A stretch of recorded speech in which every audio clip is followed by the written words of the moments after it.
নমস্কার বন্ধুরা, তোমাদের সবাইকে স্বাগতম অনলাইন স্টাডি আইটিআই চ্যানেলে।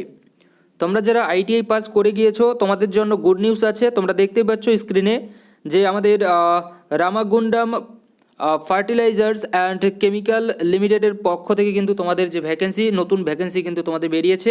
তোমরা এর যে বিজ্ঞপ্তি নাম্বারটা তোমরা দেখতেই পাচ্ছ, এটা এর বিজ্ঞপ্তি নাম্বার এবং ডেট দেখতে পাচ্ছ 24 তারিখ কিন্তু এটা বেরিয়েছে, মানে আজকে বেরিয়েছে। আর এ সম্পর্কে আমি তোমাদেরকে একটু ডিটেলসে বলে দিচ্ছি। সংক্ষেপে এর নাম আরপিসিএল।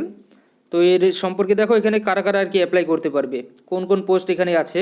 পোস্টের নাম হচ্ছে কি আমাদের অ্যাটেন্ডেন্ট গ্রেড 1। ওকে, সেটা তুমি ইলেকট্রিক্যাল ডিপার্টমেন্ট হোক বা মেকানিক্যাল হোক বা আদার্স ডিপার্টমেন্ট হোক। ওকে, কারা কারা অ্যাপ্লাই করতে পারবে সব কিছু আমি তোমাদেরকে বলে দিচ্ছি। ওকে, দেখো ফিটার ট্রেডের ক্ষেত্রে এখানে পোস্ট আছে আমাদের টোটাল 10টি। তার মধ্যে ইউআরদের জন্য 6টি, এসসিদের জন্য 1টি, আর ওবিসি নিউ নন ক্রিমিলিয়ার যারা আছে তাদের জন্য 2টি, আর ইডব্লিউএস যারা আছে তাদের জন্য 1টি আছে। তেমনি ডিজেল মেকানিক, দেখো ডিজেল মেকানিকের জন্য টোটাল পোস্ট 3টা। তার মধ্যে ইউআর যারা আছো মানে জেনারেল ক্যান্ডিডেটদের জন্য আছে এখানে 3টা। জেনারেল ক্যান্ডিডেট বলতে সবাই কিন্তু এখানে জেনারেল ক্যান্ডিডেট। ওকে, যারা রিজার্ভেশন আছে তারাও কিন্তু এখানে অ্যাপ্লাই করতে পারবে। সেভাবে তারপরে আছে mechanic repair and maintenance of heavy vehicle, এর ক্ষেত্রে পোস্ট আছে টোটাল 2টা। ওকে, তারপর দেখো এখানে অ্যাটেন্ডেন্ট গ্রেড 1 এর পোস্টের নাম, এবং ইলেকট্রিক্যাল ডিপার্টমেন্টে দেখো এখানে ইলেকট্রিশিয়ান ট্রেডে যদি তোমার আইটিআই করা থাকে তুমি এখানে অ্যাপ্লাই করতে পারবে। তোমার পোস্ট ট্রেডের নাম এখানে দেওয়া আছে ইলেকট্রিশিয়ান। আর তোমার যে কোয়ালিফিকেশন পোস্ট আর কি, পোস্ট টোটাল পোস্ট আছে 15টি। তার মধ্যে 7টি হচ্ছে জেনারেলদের জন্য, 2টা হচ্ছে এসসিদের জন্য, 1টা এসটিদের জন্য, আর ওবিসি নন ক্রিমিলিয়ারদের জন্য এখানে 4টি আছে, আর ইডব্লিউএস ক্যান্ডিডেটদের জন্য এখানে 1টি আছে। ওকে, তেমনি এখানে দেখো ইলেকট্রনিক্স মেকানিক এর যে ডিপার্টমেন্ট সেটা হচ্ছে কি ইনস্ট্রুমেন্টেশন। ওকে, এখানে আমাদের ট্রেড হচ্ছে কি ইলেকট্রনিক্স মেকানিক, এর টোটাল পোস্ট 4টা। তার মধ্যে ইউআরদের জন্য 3টা, আর এখানে কি আছে ওবিসি নন ক্রিমিলিয়ার যারা আছে তাদের জন্য এখানে 1টা আছে। ওকে, তারপর ইনস্ট্রুমেন্টেশন অ্যান্ড মেকানিক যে আছে তাদের জন্য টোটাল পোস্ট 5টা। তার মধ্যে 1টা হচ্ছে কি তোমার ওবিসিদের জন্য, আর ইউআরদের জন্য 4টা। ওকে, যে সকল দেখছো ফাঁকা আছে এসসি এসটি, তোমরা কিন্তু ওবিসি এবং এসসি এসটি এবং ওবিসি তোমরা যেখানে যেখানে আর কি যেটা ফাঁকা আছে তোমরা কিন্তু জেনারেল যে সিটগুলো আছে সেখানে কিন্তু তোমরা অবশ্যই ফাইট কিন্তু করতে পারবে। ওকে, তো তোমরা কিন্তু চাইলে কিন্তু প্রিপারেশন নিতে পারো এবং পড়াশোনা কিন্তু চালু করে দিতে পারো। কী কী কোয়ালিফিকেশন সব কিছু আমি তোমাদেরকে ডিটেলসে বলে দিচ্ছি, তোমরা একটু ভালো করে শুনে নাও এবং তারপরে কিন্তু তোমাদের যে প্রিপারেশন তোমরা কিন্তু শুরু করে দাও। ওকে, আর অবশ্যই তখন কিন্তু তোমরা ফর্ম কিন্তু ফিল আপ করতে পারো। তোমার যে স্যালারি হবে দেখো basic pay in pay scale এত 21,500 থেকে 52,000 অনুযায়ী ওই তোমরা ধরে রাখতে পারো প্রায় 35,000-এর অ্যাবভ কিন্তু তোমরা এখানে স্যালারি কিন্তু পাচ্ছ। ওকে, এটা কিন্তু পার্মানেন্ট জব। আর এখানে দেখো এখানে কি বলেছে, essential mandatory eligibility criterias as on cut off date. এখানে কাট অফ দেখো এখানে কি বলেছে, এখানে একটু তোমাদের এলিজিবিলিটি ক্রাইটেরিয়া সম্পর্কে দেওয়া আছে, এটা সম্পর্কে আমি বলে দিচ্ছি। দেখো অ্যাটেন্ডেন্ট গ্রেড 1 মেকানিক্যালের ক্ষেত্রে, ফিটারের ক্ষেত্রে আমাদের লাগবে তোমার 10th পাস হতে হবে প্লাস তোমাকে আইটিআই করা থাকতে হবে ফিটার ট্রেডে। ডিজেল মেকানিকের ক্ষেত্রে 10th পাস করতে হবে প্লাস আইটিআই করা থাকতে হবে ডিজেল মেকানিকে। সেমভাবে যে ট্রেডটা দেওয়া আছে এই ট্রেডের জন্য আইটিআই করা থাকতে হবে। তারপর ইলেকট্রিশিয়ানের জন্য এখানে 10th প্লাস আইটিআই করা থাকতে হবে তোমার ইলেকট্রিশিয়ান ট্রেডে। ওকে, তারপর ইলেকট্রনিক্স মেকানিকের জন্য তোমার যে আর কি কোয়ালিফিকেশন থাকতে হবে 10th pass plus ITI electronics মেকানিকের উপরে। ওকে, আর সেমভাবে ইনস্ট্রুমেন্টেশন মেকানিকের জন্য তোমার কিন্তু 10th পাস প্লাস আইটিআই করা থাকতে হবে ইনস্ট্রুমেন্টেশন মেকানিকের উপরে। ওকে, অন্যান্য ট্রেড থেকে যদি থেকে থাকো তাহলে কিন্তু তোমরা পারবে না। ওকে, তো কোন কোন ট্রেড এখানে অ্যাপ্লাই করতে পারবে তোমরা দেখতেই পাচ্ছ, fitter, diesel mechanic, mechanic repair and maintenance heavy vehicle, electrician, electronics mechanic আর ইনস্ট্রুমেন্টেশন মেকানিক। এই সকল ট্রেডে যদি তোমার আইটিআই করা থাকে তাহলে তুমি এখানে অবশ্যই অ্যাপ্লাই করতে পারবে। তবে তারাই অ্যাপ্লাই করতে পারবে, দেখো এখানে কি লেখা আছে, 60% যাদের মার্কস আছে, আর তুমি যদি জেনারেল ক্যান্ডিডেট হয়ে থাকো, ওবিসি হয়ে থাকো, ইডব্লিউএস ক্যান্ডিডেট হয়ে থাকো, এবং 60% যদি তোমার আইটিআইতে যদি মার্কস থাকে তাহলে কিন্তু তুমি এখানে অ্যাপ্লাই করতে পারবে। ওকে, যদি তোমার 60% মার্কস যদি না থাকে আইটিআইতে তাহলে সেক্ষেত্রে তোমাকে কিন্তু এসসি ক্যান্ডিডেট হতে হবে বা এসটি হতে হবে বা পিডব্লিউবিডি। ওকে, যারা এসসি ক্যান্ডিডেট আছো, এসসি আছো, এসটি আছো এবং পিডব্লিউবিডি আছো তাদের জন্য 55% মার্কস লাগবে আইটিআইতে, যেটা কিন্তু আমাদের সাধারণত কিন্তু হয়েই থাকে। যদি কারো না হয়ে থাকে তাহলে সেক্ষেত্রে কিন্তু তুমি এখানে অ্যাপ্লাই করতে পারবে না। ওকে, আশা করি বোঝাতে পেরেছি। দেখো তারপরে আমাদের এই RFCL এর আর কি বলেছে একটু তোমাদেরকে আমি ডিটেলসে বলে দিচ্ছি। ওকে, আর তোমরা নিজেরাও কিন্তু এটা পড়তে পারো, একটু যেগুলো আমি পড়ছি না এগুলো তোমরা কিন্তু পড়ে তারপর কিন্তু ফর্ম কিন্তু ফিল আপ করবে। ওকে, তারপরে এখানে দেখি কি আছে। দেখো এখানে স্টেপ ফর অ্যাপ্লাই কীভাবে করবে। অ্যাপ্লাই করার জন্য তোমাদেরকে এই যে ওয়েবসাইটটা দেওয়া আছে এই ওয়েবসাইটে গিয়ে কিন্তু তোমরা অ্যাপ্লাই করবে। ওকে, অন্যথা কিন্তু কোথাও গিয়ে কিন্তু করবে না। ওকে, যা এখানে যে ওয়েবসাইট দেওয়া আছে এই ওয়েবসাইটে গিয়ে কিন্তু তোমরা অ্যাপ্লাই করবে। ওকে, অ্যাপ্লাই 24 তারিখ থেকে শুরু হয়ে গেছে এবং 22 তারিখ পর্যন্ত কিন্তু চলবে। 22 তারিখ বলতে 22শে ফেব্রুয়ারি পর্যন্ত, 22শে ফেব্রুয়ারি 2024 পর্যন্ত।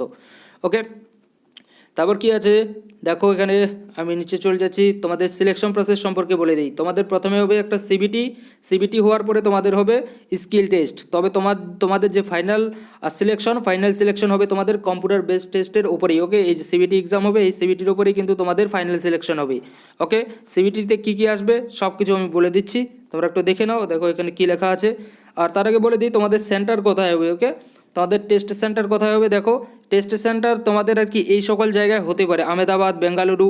তো আমি যেহেতু ওয়েস্ট বেঙ্গল থেকে আছি তো ওয়েস্ট বেঙ্গলের কী কী আছে সে সম্পর্কে একটু আমি তোমাদেরকে বলে দিচ্ছি। ওকে, যেহেতু আমি ওয়েস্ট বেঙ্গলের স্টুডেন্টদের জন্য ভিডিও বানাই তো তার জন্য আমি ওয়েস্ট বেঙ্গলের ব্যাপারে কিন্তু বলে দিচ্ছি। ওকে, দেখো এখানে দেখতে পাচ্ছ কলকাতা আছে, তো কলকাতা কিন্তু তোমরা এখানে কলকাতা আর কি দেওয়া আছে একটা সেন্টার। তারপর গুয়াহাটি থেকে আছে, গুয়াহাটির ওইদিকে যদি থাকো কেউ গুয়াহাটিতেও কিন্তু এখানে তোমাদের আছে আর কি সেন্টার। তো তোমরা কিন্তু এই সকল জায়গায় কিন্তু অ্যাপ্লাই করতে পারো। ওকে, ওয়েস্ট বেঙ্গল ছাড়াও আর কি আদার্স যে সকল আর কি এখানে দেওয়া আছে এগুলোর ক্ষেত্রে কিন্তু তোমরা এখানে অ্যাপ্লাই কিন্তু করতে পারো। ওকে, গুয়াহাটি, তারপর কলকাতা, তারপর চেন্নাই, এই প্রত্যেকটা জায়গায় কিন্তু তোমরা অ্যাপ্লাই করতে পারো। ওকে, জম্মু।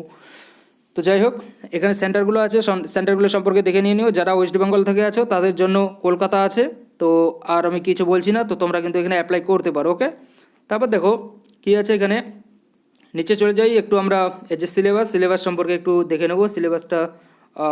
সিলেবাস সম্পর্কে আর কি ডিটেলস একটু দেখে নিই। দেখো তোমাদের যে সিবিটি হবে সিবিটি কিন্তু তোমাদের টোটাল হবে গিয়ে 150 নাম্বারের। কত নাম্বারের? 150 নাম্বারের তোমাদের সিবিটি হবে। 150টি কোশ্চেন কিন্তু তোমাদের আসবে। ওকে, 150 নাম্বারের তোমাদের কোশ্চেন, 150টি কোশ্চেন হবে 150 নাম্বারের। মানে তোমাদের যে টাইম থাকবে তোমাদের 2 ঘন্টা। ওকে, ডিউরেশন হবে 2 ঘন্টার এবং তোমাদের যে নাম্বার অফ কোশ্চেন থাকবে কিন্তু 150টি। ওকে, তার মধ্যে 100টি কোশ্চেন থাকবে তোমার কি থেকে, তোমার যে তোমার ট্রেডের উপরে থাকবে 100টি কোশ্চেন। আর 50টি কোশ্চেন থাকবে তোমার দেখো এখানে লেখা আছে applicable for age post and discipline and 50 question from general English, তারপর কোয়ান্টিটিভ অ্যাপটিটিউড, তারপর রিজনিং, জেনারেল নলেজ বা অ্যাওয়ারনেস, এই সকল যে সাবজেক্ট আছে এই সকল সাবজেক্টকে মিলে কিন্তু 50 নাম্বার আসবে। ওকে, জেনারেল ইংলিশও তোমাকে পড়তে হবে, কোয়ান্টিটিভ অ্যাপটিটিউডও পড়তে হবে, রিজনিংও পড়তে হবে, আর জেনারেল নলেজ এবং অ্যাওয়ারনেসও কিন্তু তোমাকে এখানে কিন্তু পড়তে হবে। তাহলে কিন্তু তুমি এখানে 50 নাম্বার কিন্তু পাবে। ওকে, এখানে তোমার টোটাল 50 নাম্বার আছে। আর ওদিকে তোমার যে ট্রেড আছে ট্রেডে কিন্তু তোমার 100 নাম্বার কিন্তু থাকছে। সেটা তোমার যে কোনো যে ট্রেডে আর কি তুমি অ্যাপ্লাই করবে সেই ট্রেড অনুযায়ী। ওকে, তোমার যে ট্রেডে আর কি আইটিআই করা আছে সেই ট্রেড অনুযায়ী 100 নাম্বার কিন্তু আসবে। ওকে, এবং এখানে কিন্তু কোনো রকমের নেগেটিভ মার্কিং নেই, দেখতেই পাচ্ছ there will be no negative marking for wrong answer. তো এখানে কোনো রকমের নেগেটিভ মার্কিং নেই, এটা একটা কিন্তু সুবিধা। তারপর দেখো আর কি আছে সে প্রত্যেকটা সম্পর্কে তো বলে দিলাম যে তোমাদের তারপরে স্কিল টেস্ট হবে। তবে তোমাদের যে ফাইনাল সিলেকশন সেটা কিন্তু তোমাদের যে সিবিটি এক্সাম সেই সিবিটি এক্সামের উপরেই কিন্তু ভিত্তি করে কিন্তু তোমাদের ফাইনাল কিন্তু তোমাদের যে সিলেকশন সেটা কিন্তু হবে। ওকে, তারপরে দেখো ফাইনাল সিলেকশন সম্পর্কে বলেই দিলাম, আর এখানে তেমন কিছু বলার নেই। যদি কিছু বলার থাকে আমি তোমাদেরকে বলে দিচ্ছি। দেখো এখানে তোমাদের যে ডেট কবে থেকে আছে, ডেট তোমাদের কিন্তু এই যে অনলাইন আর কি অ্যাপ্লিকেশন ডেট তোমরা দেখতে পাচ্ছ 24 তারিখ থেকে কিন্তু তোমাদের শুরু হয়ে গিয়েছে এবং তোমাদের যে last date submission online application সেটা কিন্তু 22 ফেব্রুয়ারি। ওকে, 22 ফেব্রুয়ারি তোমাদের লাস্ট ডেট। তো তোমরা আমি বলবো 22 ফেব্রুয়ারির আশা না বসে থেকে কয়েকদিনের মধ্যে কিন্তু তোমরা করে ফেলো, যাদের আর কি ইচ্ছা আছে এখানে কাজ করার। ওকে, কাজ করার বা চাকরি করার। ওকে, এখানে তোমাদের হয়তো আমি একটা কথা বলিনি যে অ্যাপ্লিকেশন ফিটা। ওকে, তো অ্যাপ্লিকেশন ফি সম্পর্কে আমি একটু বলে দিই, যেহেতু অ্যাপ্লিকেশন ফিটা আমরা বলিনি। দেখো অ্যাপ্লিকেশন ফি তোমরা যারা আর কি জেনারেল ক্যান্ডিডেট আছো, ওবিসি আছো এবং ইডাব্লিউএস ক্যান্ডিডেট আছো তাদের ক্ষেত্রে 200 টাকা ফি লাগবে। এবং মনে রাখবে এই যে ফিটা তোমরা দিবে, এই ফিটা কিন্তু তোমরা নন রিফান্ডেবল, মানে এটা তোমরা ফেরত কিন্তু পাবে না। যদি একবার পে করে দাও তাহলে কিন্তু এটা আর ফেরত পাবে না। ওকে, 200 টাকা জেনারেল, ওবিসি আর ইডাব্লিউএস ক্যান্ডিডেটদের জন্য। ওকে, আর যারা এসসি ক্যান্ডিডেট আছো, এসটি আছো, পিডব্লিউবিডি আছো, এক্স সার্ভিসম্যান আছো এবং ডিপার্টমেন্টাল ক্যান্ডিডেট আছো, তাদের ক্ষেত্রে কিন্তু কোনো রকমের এখানে টাকা পয়সা লাগছে না। ওকে, তোমাদের কোনো অ্যাপ্লিকেশন ফি নেই। ওকে, আশা করি আমি বোঝাতে পারলাম। ওকে, তো তোমাদের ইচ্ছা, তোমরা যদি এখানে যদি চাকরি যদি করতে চাও, এখানে যদি অ্যাপ্লাই করতে চাও, তোমরা কিন্তু করতে পারো RFCL-এ। আর এটা বলার জন্যই টোটাল আমাদের যে টোটাল পোস্ট কতগুলো আছে একটু আমরা দেখে নিই। দেখো টোটাল পোস্ট আছে আমাদের, দাঁড়াও, টোটাল পোস্ট আছে আমাদের 39টি পোস্ট আছে। তো তোমরা চাইলে কিন্তু এখানে অ্যাপ্লাই করতে পারো। যারা আর কি এখানে চাকরি করতে চাও অবশ্যই কিন্তু অ্যাপ্লাই কিন্তু করতে পারো। ওকে, থ্যাংক ইউ।